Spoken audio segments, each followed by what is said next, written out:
तेरा सिंगला जी। महाराज जी, मैं जानना चाहती हूँ कि मैंने आपको हमेशा पीले वस्त्रों में ही देखा है महाराज जी, इसका क्या रहस्य है? हमारे प्रभु पीतांबर धारण करते हैं। श्री कृष्ण पीतांबर धारण, ऊपर पीतांबर धारण करते हैं ना। और हमारी प्रियाजू का भी रंग पीता अरुण अक्षय अनंत तडिल लताभ, हम पीत और अरुणिमा लिए हुए कंचन वर्ण की हैं। तो उन्हीं के प्रिया और प्रीतम के हम उपासक हैं, और हमारे गुरु ने हमको पीला वस्त्र ही दिया। तो सब जितने हैं सब पीले ही धारण करते हैं। को जिज्ञासा हुई कि भगवा पहनते हैं साधु संत लाल हाँ, वो सन्यासी होते हैं। हम वैष्णव हैं, और वैष्णव में प्रिया प्रीतम की उपासना है। तो प्रीतम का पीतांबर और प्रियाजू का रंग दोनों मिला करके पीत वर्ण, ऐसे हम नीचे मार्किन पहनते हैं, ऊपर बनियाइन और बस पीला। बस ये सबकी पोशाक होगी। राधा रानी जी को पीला रंग पसंद है क्या, जो महाराज जी पीला रंग पहनते हैं? हाँ, राधा रानी को पसंद, क्योंकि उनके प्रीतम पीतांबर धारण करते हैं। और राधा रानी का स्वयं का जो स्वरूप है, पीत और अरुणिमा मिले, पीता अरुण अक्षय अनंत तडिल लताभाम, अनंत बिजलियों की सी कांति प्यारी जू सुंदर है। तो अपने प्यारे जू और प्यारी जू की कांति के भाव से हम इसे धारण करते हैं। हरिशंकर यादव जी।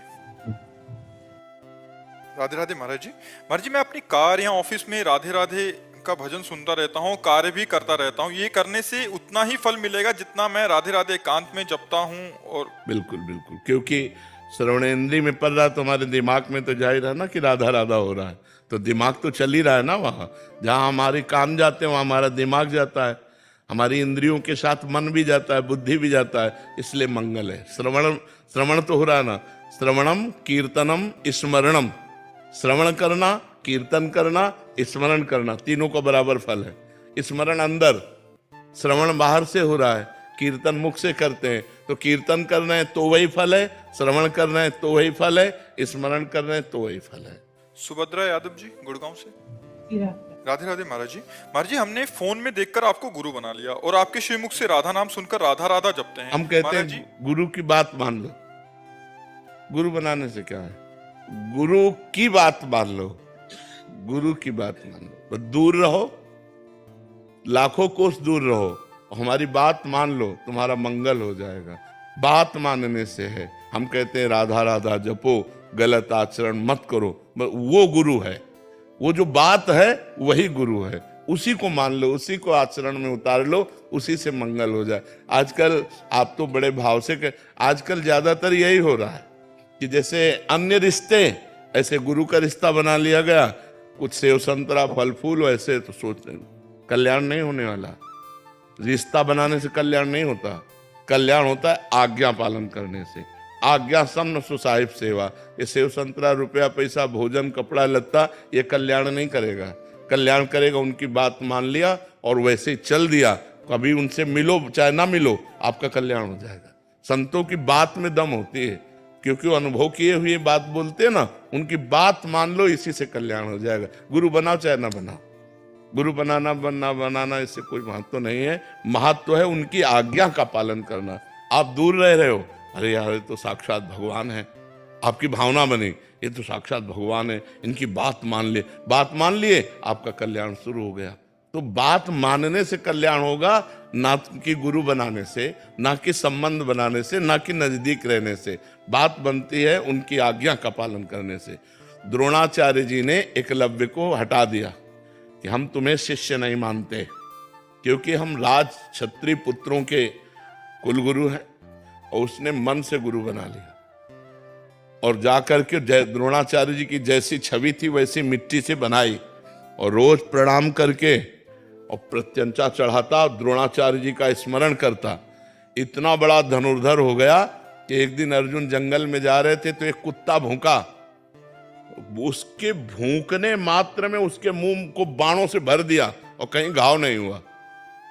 अर्जुन कुत्ते के नजदीक गए, देखा बाणों से मुंह भरा हुआ और कहीं घाव नहीं। बोले गजब का हस्तलाघ हो। हम अपने को सर्वश्रेष्ठ विश्व का धनुर्धर समझते थे, लेकिन आज मैं हार गया। मैं देख के हार गया। कौन है ऐसा धनुर्धर? देखा कि एकलव्य भीलकुल में उत्पन्न हुआ था। तो उसके नजदीक गए और कहा, वाह धनुर्धर, तुम्हारे जैसा धनुर्धर तो मेरा नाम अर्जुन है, मैं द्रोणाचार्य का शिष्य हूं, द्रोणाचार्य से मुझे आशीर्वाद मिला है कि मैं विश्व का सबसे बड़ा धनुर्धर हूं, लेकिन मैं घुटने टेकता हूं तुम्हारे आगे। तुम किसके शिष्य हो? तो उनका द्रोणाचार्य के। तो उनका हमारे गुरु के शिष्य कैसे हो गए? तब कुटिया ले गए और दिखाया द्रोणाचार्य की छवि और पूरा ऐसा। तो उन्होंने द्रोणाचार्य जी से कहा आपका आशीर्वाद गलत हो गया, हम सर्वश्रेष्ठ धनुर्धर नहीं है, मैंने स्वीकार किया, सर्वश्रेष्ठ धनुर्धर एकलव्य है। तब द्रोणाचार्य जी ने उसका अंगूठा गुरु दक्षिणा में लिया था। अर्जुन को सर्वश्रेष्ठ धनुर्धर बने रहने के कारण नहीं, उस वीर के सामने। तो आप देखो, एक को नजदीक रहकर शिक्षा दी और एक ने गुरु मानकर आज्ञा का पालन किया, गुरु मान लिया। और उनकी जो धनुर्विद्या है, ये कोई भागवतिक विद्या तो है नहीं, लेकिन आप सोचो कैसे प्रत्यंचा चढ़ाना, कैसे बाण संधान करना, वो सब उसके दिमाग में आ गया। केवल गुरु द्रोणाचार्य को भगवान मानकर पूजा। तो हम गुरु को भाव में स्वीकार करें और उनकी आज्ञा का पालन करें। गुरु से बताने की जरूरत है नहीं कि मैं तुम्हें गुरु बनाता हूं, अपने आप आपका कल्याण हो जाएगा। सुनीता जी,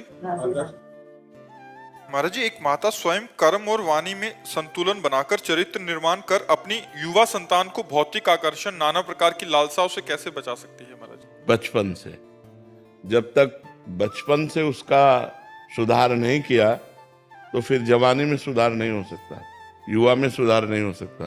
सुधार बचपन से। अगर बाल्यावस्था में उसके संस्कार डालो, चलो पापा के पैर छुओ, सबसे राधे राधे करो, चलो बैठो 10 मिनट राधा राधा बोलो, तुम्हें अभी टॉफी लाएंगे, तुम्हें अभी बाल। उसको छोटे बच्चे को राधा राधा राधा, वही बच्चा जाकर आगे भविष्य में जवान में भक्त बनेगा। नहीं तो आज के जो बच्चे हैं थप्पड़ मारते हैं अपने माता पिता को, अपने माता पिता को घर से निकाल देते हैं, ज्यादा करे तो काट के फेंक देते हैं।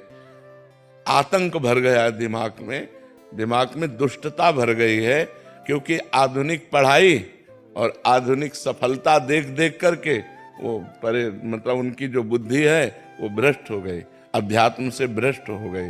बहुत पुराने समय में गांव में नौटंकी होती है ना, नौटंकी में एक नाटक देखा था सुल्ताना डाकू, उसी सुल्ताना डाकू पे बनाया गया था। सुल्ताना डाकू था, बहुत बड़ा डाकू था।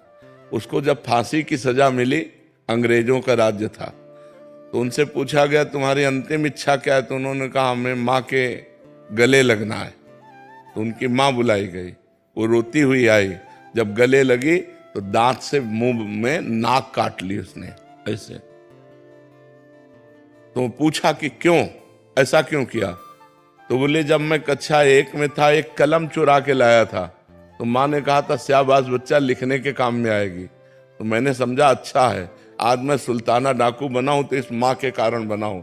अगर ये पहली कलम में हमें थप्पड़ जमा देती तो आज मैं फांसी में न चढ़ता, मैं आज गलत कार्य में न जाता। तो बच्चे की जीवनी बनाने वाले माता पिता ही होते हैं। यदि प्रारंभ से बच्चे को पूजा में बैठालना, सतोगुणी बातें सिखाना, शास्त्र सुनाना। अच्छा, हम लोग संत क्यों बन गए?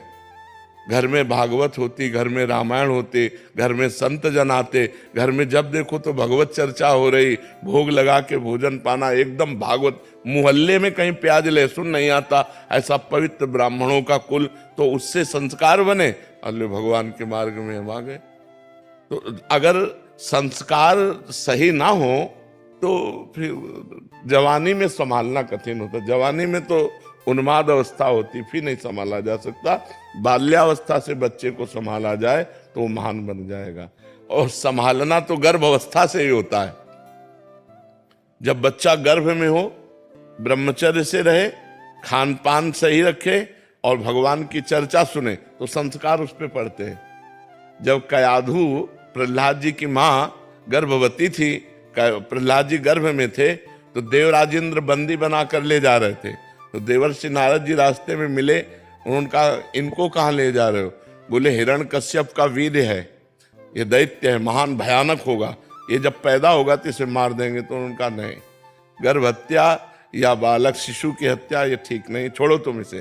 तो नारद जी की आज्ञा से उन्होंने नारद जी अपने आश्रम ले गए और गर्भस्थ शिशु अंदर जब थे तभी से भगवान की चर्चा, नवधा भक्ति का वर्णन, भगवान का नाम कीर्तन अपने आश्रम में।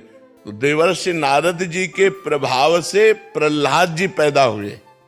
गर्भस्थ शिशु पर प्रभाव पड़ता है, जैसे चक्रव्यूह की रचना गर्भस्थ शिशु अभिमन्यु पर प्रभाव पड़ा। मां सातवें द्वार भेदन में सो गई, तो इसलिए वो सातवां भेदन करना नहीं जाने, नहीं 6 चक्रव्यूह को तोड़ना वो जान गए थे, गर्भ में ही जान गए थे। जब बालक गर्भ में हो तो ब्रह्मचर्य रहना चाहिए, खान पान शुद्ध रखना चाहिए, भागवतिक वातावरण रखना चाहिए, और जब बच्चा हो जाए तो जब तक जवान न हो तब तक उसे अच्छे आचरणों की शिक्षा देनी चाहिए, पूजा में बैठालना चाहिए, तो एक सतोगुणी आदमी बनेगा। अब बचपन से माता पिता बालकें बुलावें, उदर भरे सोई जतन सिखावें। अच्छा, बच्चे देख रहे हैं हमारे माता पिता क्या आचरण कर रहे हैं। अब आप नशा कर रहे हो, आप गंदी बातें कर रहे हो, हंसी मजाक कर रहे हो, गाली दे रहे हो, तो वही संस्कार तुम्हारे बच्चों में पड़ रहे हैं। तो हम स्वयं सुधरें, माता पिता स्वयं सुधरें, ये सावधानी रखें कि बच्चों की दृष्टि में उनकी किसी भी तरह की हरकत ना आने पावे। और वार्ता में अब माता पिता लड़ रहे हैं, गाली दे रहे हैं, बच्चा छोटा सा देख रहा है, वही संस्कार उसके अंदर पड़ रहे हैं। माता पिता गलत आचरणों से युक्त हैं तो बच्चों में वही संस्कार गंदे पड़ रहे हैं।